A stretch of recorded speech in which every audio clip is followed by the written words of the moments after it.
Monday here at Murphy's Pub and Grill. I'm Adam Thompson. Alongside me, as always, is Richard Anderson.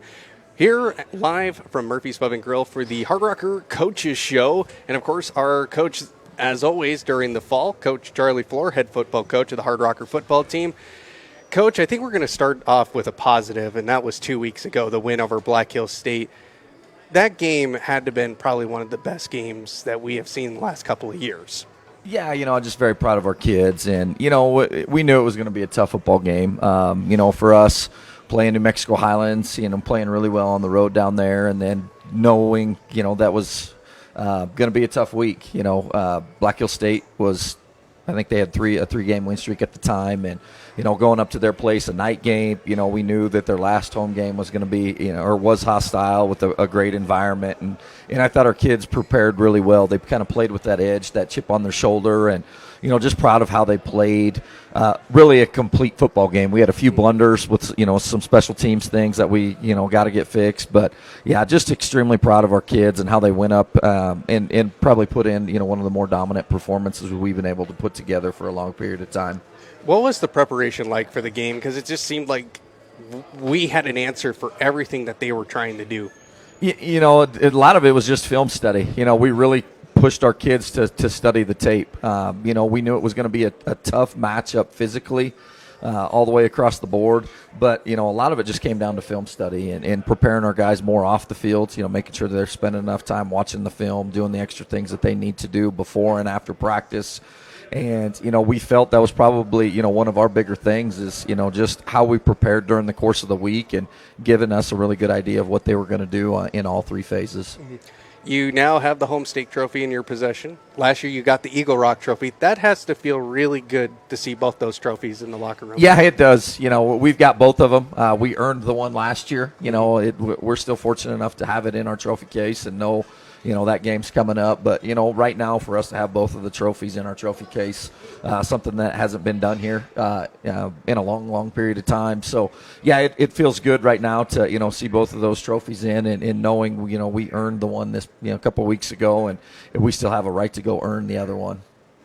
Well, I think that, you jumped on them early, and they probably felt like they had some momentum going into that game, and I thought you took it away from them pretty early, and you took their crowd away from We it. did, yeah, and that's the one thing, obviously we'll get to this past week here in a little bit that we needed to do was, but, yeah, we were able to start fast, and that was really important for us in our football program was to just, kind of jump on top of them early. You go back and look at their last couple games, they've been able to go out and get on some opponents early and, really kind of stay the course. And, we felt we had an opportunity to do that in all three phases, offensively, defensively, and then special teams. We were able to make some big plays in some critical times. Our defense did a phenomenal job of keeping them off the field. They weren't able to convert those conversion downs, and offensively we were able to early, and I think that kind of took a little bit of wind out of their sails, especially in the first half. Well, defensively, they've got some really nice wide receivers, some weapons out there, and they were able to get a pass here and there that looked pretty good, but it's what you did after maybe giving up a longer pass that really shined. I mean, you didn't let them go any farther than that. Yeah, we knew they were going to be very dynamic on offense. They've got two really good receivers. Their running back, that they were, and plus their quarterback was playing extremely well. So we knew they were going to get their big plays. It was just a matter of how many they were going to get, and then what we were going to do after the big plays. And like you mentioned, our red zone defense was phenomenal. We did a great job of holding them to field goals. And then, fortunate for us, we were able to, they were able to miss the two field goals and not putting points on the board. And big plays are going to happen during the course of the game, but it's just what your response is going to be after the big plays. And I thought our defense did a great job of sustaining, the mentality of they're probably going to go for it on third and fourth down. What are we going to do to keep them off the field? And, we were able to do that. Well, when these two teams play, you're going to see probably the best crowds, whether it's at Spearfish or at O'Hara, and it was a very nice crowd. I thought that the Hard Rocker student section was as good as I've seen it in a very long time. It was, and that's probably the one thing I'll never forget within that football game. I told our staff, I told our team, I've been a part of some big football games, but I've never been a part of where the student crowd is actually sitting down there listening to the post-game speech. And I was teasing our players in that team meeting that next Monday is I think our student crowd actually listened better than our players do. Is when I was getting ready to talk, they were all very attentive. They took a knee and their eyes were completely focused on what we were doing. So again, our student crowd was phenomenal. Hard Rocker Nation was there in full force. We had a lot of faculty and staff there, a lot of administrators, people on the board that were at that football game. So from my standpoint, we got great people.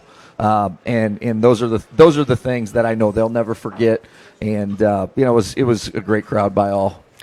One thing that I noticed up there, and I don't know if this is how it was planned or anything, because we're not privy to those pregame conversations, but they brought out the Black Hill State first. Generally, we would see the away team trying to get out first, get to their sidelines, so that way they're out of the way.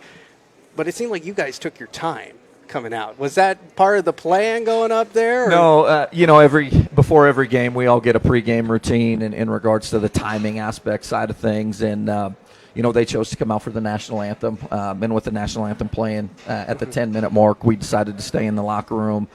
So they were out a little early because of that. We stayed in the locker room. I don't know if it was necessarily something that we were trying to scheme up against them, but just this is the way the pregame timing worked out. All right. Well, let's move on to this past weekend. This weekend we played at home against the number 15 team in the country, and they definitely gave us a pretty good game. They played phenomenally, I would say. How would you describe the game? I definitely agree with you. A lot of credit goes to Western Colorado. Coach Baines and his staff, they've been doing it for a long time. He's really taken that program from really maybe ground zero to, being a top 10 contender in the country and being a top 2 team in the conference right now. And, their kids play extremely hard. That's the one thing that you always look back and, what are things we can continually do to when you look at some other teams and why are they so good? Their kids play extremely hard. They're very efficient in all 3 phases of the game. Their special teams, up to that point had a lot of block punts, a lot of block field goals, and put some teams in some bad situations. Offensively, they did a really good job of taking care of the football. Defensively, they're very opportunistic, and with us turning the ball over as many times as we did, obviously didn't help the cause. But a very quality opponent. Western Colorado, I think a lot of people were able to see what it's going to take to be within being a ranked team within Division II. And as soon as this is over, I'm headed to our team meeting, and that's the one thing that I'm definitely going to emphasize to our guys is we're not that far away to being a top 25 team, and hopefully a lot of the things we were able to see this past Saturday from what they were able to do will kind of help us moving forward and what we need to do to be able to be a top 25 team. The run, they seemingly had an answer for everything we were doing. The run game, they were shutting down. Anytime we tried to pass deep, they were covering. It was just one of those games. They just had every part of the game nailed down. Yeah, they did a good job. We had our chances. We, a few times here or there, we just didn't make the most of them. Maybe a little luck was on their side too with a tip ball in the air, and they were able to pick it off and run it in for a touchdown. But we were down 13-0 with 12 minutes to go in the first quarter, and there's still a lot of football game to be played. And we were able to march the ball down the field, made it a 13-7 game, and then again, luck didn't go on our side as there was a fumble, and the officials called it down from forward progress standpoint. So we weren't able to challenge it because of the call that was made on the field, which again was tough circumstances for us. 2 plays later, they put the ball on the ground again. They were able to jump on top of it, and then they eventually scored. So there was a lot of that stuff back and forth during the course of the game. They had more breaks than we did, and they were able to make the most of them. Yeah, and like you say, in fact, it was 12:52 when they were up by 2 scores. So it was just barely 2 minutes into the game, and it's like unlike the week before when you jumped on them early, they did it on you, and when you're ranked that high and able to take that momentum, it's really tough. It is. It's really tough, and that's the one thing we've got to try and find a way to kind of get that out of our kids' minds is, yes, there's going to be adversity during the course of the game. It happened really early in the game. How are we going to block that stuff out? And we went into halftime, and I think it was 37-7, and I pulled our 5 captains aside, and I said, I'm not going in the locker room. This is your guys' football team. I want you guys to step up and be leaders and really challenge our guys. And I was kind of standing outside the door just listening to what those guys had to say to our kids. And our captains did a phenomenal job of just talking them through, hey, there's adversity, it's over, it's done with. How are we going to come out and show our true character as a football team? And from my standpoint, that really shows we've got good leaders. They're able to coach our team if I'm not, if we're trying to get some messages across to those guys. And again, the second half, unfortunately it was a different team from our standpoint. I wish that team would have showed up the first half, but adversity struck. Our kids handled it, especially well the second half, and now we've just got to kind of find a way to make the most of things from the start of the game instead of the middle part of the game. Yeah, well, obviously, every coach, every game you want to win the turnover battle. 6-0, that's obviously a tough situation that you were put in. Yeah, there's no doubt. I mean, it doesn't matter who we were playing that specific day. Yeah. If you're turning the ball over 6 times and not gaining any turnovers, the chances of you winning that football game are probably about 0.5% to 1%. So, again, a lot of credit goes to Western Colorado and what they were able to do defensively and create those turnovers. But this week in particular, we have to be able to take care of the football in order for us to have a fighting chance down in Golden. Yeah. Good. Well, this week we are heading down to Golden. How did this game prepare you guys to take on the number 2 team in the country? I think it just brought our team a little bit closer together. We had a little bit of injuries, and we had some guys that had to step up and play some critical minutes. Especially in the second half.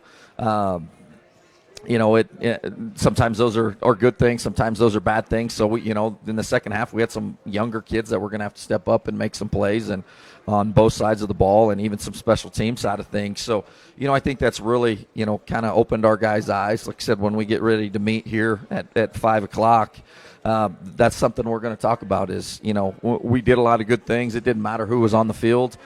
You just got to go out and execute whatever your role is. You have to accept your role. You have to own it, and you have to give your best effort in doing it. And, our roles had changed a little bit last week with a few certain people, and some guys were able to step up and make plays. Some guys weren't. But I think now that we've kind of had that half of football where we were able to do that, have a little bit of success, now we've got to take that momentum down to Golden this weekend. Are you noticing any similarities between Western and Colorado in the tape that is, you're looking at, hey, we didn't do this with Western, but we can try this now because we know what this looks like? Yeah, it depends on, the schemes, offensive, defensively, just nothing against Western's quarterback, but, he did a very good job. He was very efficient, moved the ball up and down the field, was able to get the ball to their playmakers. This week coming up, we're going up against, probably one of the top quarterbacks in the country, top players in the country. He won the Harlan Hill last year. We've got to find a way to contain their quarterback. He's a phenomenal player. I think this is year 6 for him, so hopefully, he's done. From that standpoint, it just kind of changes a little bit in regards to, how we've got to defend them, and they do some different things offensively than what Western did. And then, offensively for us, Colorado Mines does a really good job within their 3-man front and creating pressure with 5, with 6, and even with 7. So, they're definitely going to challenge us in all 3 phases. But, I feel our kids are going to be well prepared, to go down there and take what we were able to learn this past week and go down and play a very talented Colorado Mines team. What's really nice about this game is that not only is it a big home crowd usually, a lot of times we have a lot of visitors there for the Hard Rockers on that other side. What can you tell people who are especially in the Denver, Colorado area, if they're debating whether or not to come to the game or not? We've got 40 kids on our roster from the state of Colorado, one of our top states from a recruiting standpoint. I think it's one of our bigger alumni areas. I don't know the exact number of what the alumni number is down in that area. But, obviously 2 like-minded schools, both engineering schools. The thing I'm gonna really push is you're gonna have two football teams. It doesn't matter what the records are. I know they're 6-0 and we're 3-3 right now, but I feel we're playing good football. I feel from a conference standpoint, we may be one of the teams that could stress them a little bit offensively and defensively, and even from a special team standpoint. Like you mentioned, we're gonna have a great crowd down there with the amount of players we currently have from the state of Colorado, with the alumni base that we've got there. And our kids they're hungry. They've got that chip on their shoulder this week, knowing we didn't give our best performance last week against a very good Western Colorado team. We've traditionally played well on the road. Our kids are doing a really good job of that. So it's going to be an exciting football game. It's going to be a beautiful day down in Golden, and I'm really excited for our kids to go down and get an opportunity to play against another great team. Should this have a trophy in it? I mean, this seems like a game that should be a trophy game. Yeah, I would assume so, and maybe that's something with their new head coach, Coach Sturbeck, and we can maybe get mustered up is make it a traveling trophy. But yeah, it's two great schools, obviously from a football standpoint, but also obviously academically, one of the top. I think both schools are in the top 10 in the country within the return on the investment, and just a lot of those quality things that we all talk about within a degree. And we're excited for the opportunity to go down and play, no doubt. Well, when you talk about Colorado Mines, they've had some coaching changes, but yet they're number 2 in the country. They were national runners-up last year, and it's just obviously a solid program that can just keep on going like they're going. Yeah, I think in the last 3 years they've had 3 different head coaches. The previous head coach with Coach Moore, he was there for a year after taking a program over, for Coach Greg, and once your culture is built, there's always a slogan of tradition never graduates, and I think the tradition and everything has been established there for such a long period of time that the tradition's always going to be there, as no matter who the head coach is, who their starting quarterback is going to be, as long as they can keep the same culture and everything established within their program. And Coach Moore was able to sustain it, took them to new heights within their program, and I know Pete is trying to do the same thing with this team. They really they graduated some key players, but they actually have more returning starters back, or more veteran guys than they did from last year's team. So from that standpoint, obviously they're very scary on the offensive side. Defensively, I think in their 4 conference games, they're giving up an average of 7 points per game. So again, they're just steady Eddie. They play extremely hard. Their kids are very confident in themselves. They're very confident in the schemes. Their nonverbal communication, you can see it on film, as they don't have to yell and shout at one another. They're just making little calls to one another, and they're always on the same page. And again, those are all staples of a great program. And we're obviously in the early stages of getting to that point. And they're one of those programs. Even though we're rivals and have the same types of students, it's still a program that we look at and how can we kind of resemble what they're doing to make our program better. Well, you got back-to-back games against nationally ranked teams. Obviously, that's tough. Whether or not you have them farther apart, it doesn't really matter. You got to play them.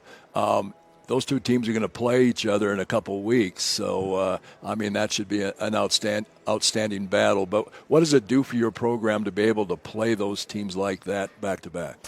I think it just, first and foremost, going back to, what we were talking about earlier, is it gives us an idea of what we need to do to be able to be in that position. We had an opportunity right in front of us last week against a nationally ranked team playing at home. We didn't play extremely well. We didn't execute. And a lot of that is, again, credit goes to Western Colorado and what they were able to do. But, now we're going on the road, the same type of situation, playing against a nationally ranked team. You go back to last year's football game. It was a 21-14 game with 3 minutes to go right before halftime. We had a 3-and-out. They went down and scored. The next possession, we fumbled on the 15 or 20-yard line. They went down and scored and made it a 34-14 football game right before halftime. So, again, a lot of the same kids within both teams with what they've got back and what we've got back. And again, just talking through some of those situations. And guys, we're not that close. It's a few plays here or there. And if we can stay in the games and maybe make more plays or get a few breaks, we're right in the thick of things and making teams battle and compete. And, that's only going to make our football team better. And from no matter if it's conference week 1 of the conference week or the last, game of the conference, you've got to show up every single day. You've got to execute at a very high level and play your hardest. And this week we don't have a student with us, but is there like any position groups or anybody that that you would like to kind of highlight this week on the Coaches Show? Yeah, I guess from my standpoint, you go back and you look at that football game, and probably one position group that hasn't really got a lot of credit the last couple games, going back to the Black Hills game and then going back to this game, is our defensive line. Our defensive line has continued to put some key pressure on their quarterbacks.